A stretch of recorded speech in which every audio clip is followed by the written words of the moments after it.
Hey everyone, it's Ethan or Miist back again for another video today, and welcome back to the channel, guys. We're here again for yet another video. Going to be talking about every movie I watched last week, and I'm not going to lie, I'm probably going to try to rush through this a little bit because I'm quite sick, and this is going to be the most talking I've really done over the past few days. So, Mel was sick last week, she got me sick over the weekend, and yeah, here we are. So, let's get into it. Let's start it off with my least favorite watch of the week, which was Diary of a Wimpy Kid: The Long Haul. And this was the last of the Diary of a Wimpy Kid movies that we were going to watch together. Finished that goal for the year, so that's nice. Didn't enjoy this movie. Mel also didn't enjoy this movie. 17 out of 100. I think truly the casting of the original trilogy of this franchise needs to be studied just because of how great it is, and that did not translate over into this recast for the fourth. Let's move on to a 2025 release, A Working Man. It was okay. It was just okay. It was okay. I really don't have much to say about it. 49 out of 100. Let's move on to Gangs of New York, and this is another Scorsese film. I'm going to hopefully try to finish Scorsese's movies this week. I only have a few left that I want to watch, so hopefully going to be able to do it this week. We shall see. This was one of my last watches of the week, though, I believe, or I think my last watch. No, anyways. Gangs of New York was pretty decent. There's definitely some enjoyable moments here. In my head while watching this, I just kind of kept thinking, why wouldn't Leonardo DiCaprio's character just kill Daniel Day-Lewis's character earlier, before the risk of him finding out? But what do I know, you know? I'm not a goated filmmaker like Scorsese, so yeah, I don't know. I guess that was kind of an issue for me throughout the movie, and also, this was my first experience with Daniel Day-Lewis. This is the first Daniel Day-Lewis movie I've seen of his, and I think that's kind of crazy because I have like a little over 1,300 movies ranked, different movies ranked, and it's my first experience with him, so that's kind of cool, I guess. But yeah, 61 out of 100, which is now my least favorite Scorsese movie, I believe. Let's move on to Madagascar, Escape to Africa. Madagascar was one of the themes of the week. Mel and I watched the entire trilogy together, and Madagascar 2 was my least favorite, which I ranked as 69 out of 100. Each of these movies have, like, significant memes about them, and they're so crazy. This has got to be one of the most memeable franchises, I think. But, yeah, I had a decent time with this one. I think Mel and I both kind of enjoyed this one. 69 out of 100. Let's move on to Sherlock Holmes, which I ranked a 70 out of 100. A good movie. This is also a movie, or this duology, I guess. I would like to rewatch both. I've never seen them before. I've seen clips of them, but I've never actually seen them before. This is my first time watching them, and I would like to revisit them at some point because they're both quite funny and quite good, and I would like to rewatch them. I kept thinking throughout this movie how I could recommend this to so many people I know, which I did. So, yeah, overall, a good movie, 70 out of 100. Let's move on to Sherlock Holmes, A Game of Shadows, which, yes, I like the second one more than the first one. Not by much, only a point differential, which I ranked as 71 out of 100. And, yeah, I mean, sorry. Yeah, I just think, I don't know, I just kind of enjoyed this one a little bit more, I think. Obviously a little bit more crazy, but this one was probably funnier, which is why I enjoyed it more. And I think really a big part of that is RDJ's just continuous, or I guess Sherlock's continuous outfit changes and disguises were just really fun, and I really enjoyed that. So, yeah, 71 out of 100.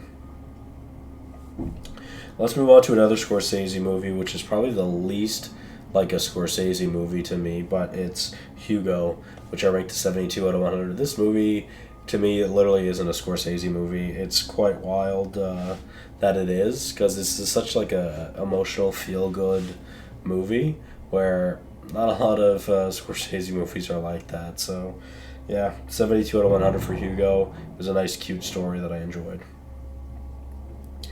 Let's move on to Killers of the Flower Moon, which I ranked as 73 out of 100.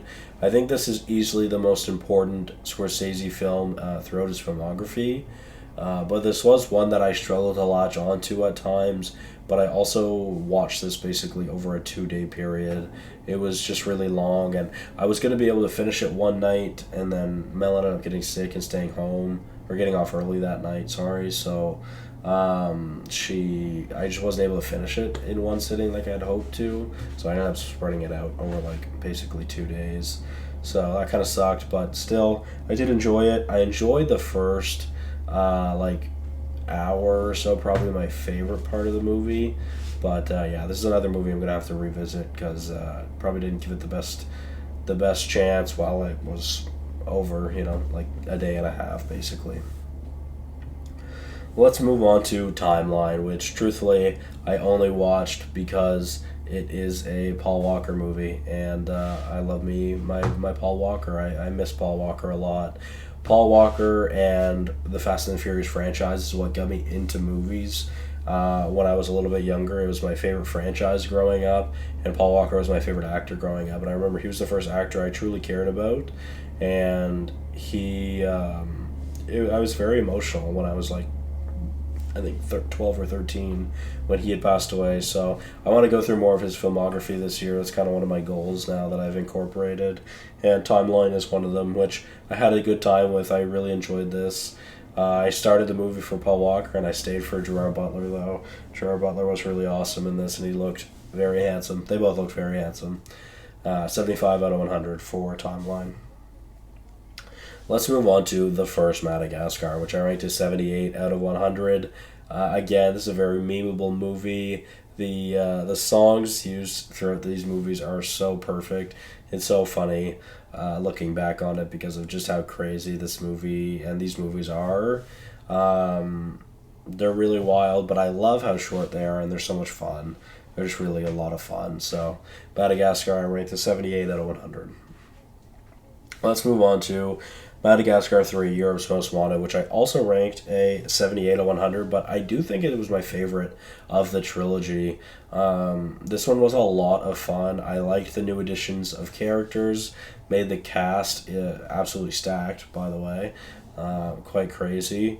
And yeah, again, Afro Circus is probably one of the most memeable things in all of film, and I remember that. It was so iconic. Yeah, this was a fun time, a good time, with perhaps one of the best DreamWorks villains. I think we need to talk more about Chantal Dubois because she was absolutely insane, indestructible, and she has more plot armor than anyone I've ever seen. So, would love to, or I definitely think that she should be added to some of the all-time DreamWorks villain list because she's really great. All right, let's move on to the top three, I believe. Starting it off with Warrior, which I quite enjoyed. A first-time watch for me, an 81 out of 100. A great movie with the most surprising Kurt Angle cameo I've ever seen in my life. I was absolutely stunned and so caught off guard when I seen that. That was kind of fun and kind of cool. But yeah, this is really just a movie about family and three different men and their relationship with the family that they have or that they do not have, I should say. And I think my review kind of sums it up. A man that's fighting to reconnect with his family, a man fighting for the future of his family, and a man fighting for a family he destroyed. So there's definitely a lot to unpack here and a lot of good stuff in this movie, a lot of fantastic acting as well, mostly from Tom Hardy. I think he was really great. Nick Nolte was also great, and Joel Egerton as well was also great. So yeah, this is definitely a movie I recommend if you've never seen it. 81 out of 100 for Warrior. Let's move on to my favorite Scorsese of the week, which was that's the next one. Anyways, which was Casino, which I ranked an 82 out of 100. This is a movie that my mom has told me countless times about. This is a movie my mom has recommended to me hundreds of times. This is one of her, I think, like go-to movies from when she was a little bit younger, I guess, in the 90s, right before having me. And she loves this movie, so glad I was able to finally get around to watching it. I did enjoy it, but the crime narration, I think, is done best with Scorsese's Goodfellas. Now, I haven't seen Wolf of Wall Street, so we'll see what I feel about it around then. But yeah, this movie is pretty great. 82 out of 100. And Joe Pesci, I absolutely love. I fall in love with him more and more every time I watch him in something. He's just really funny, and he's really great.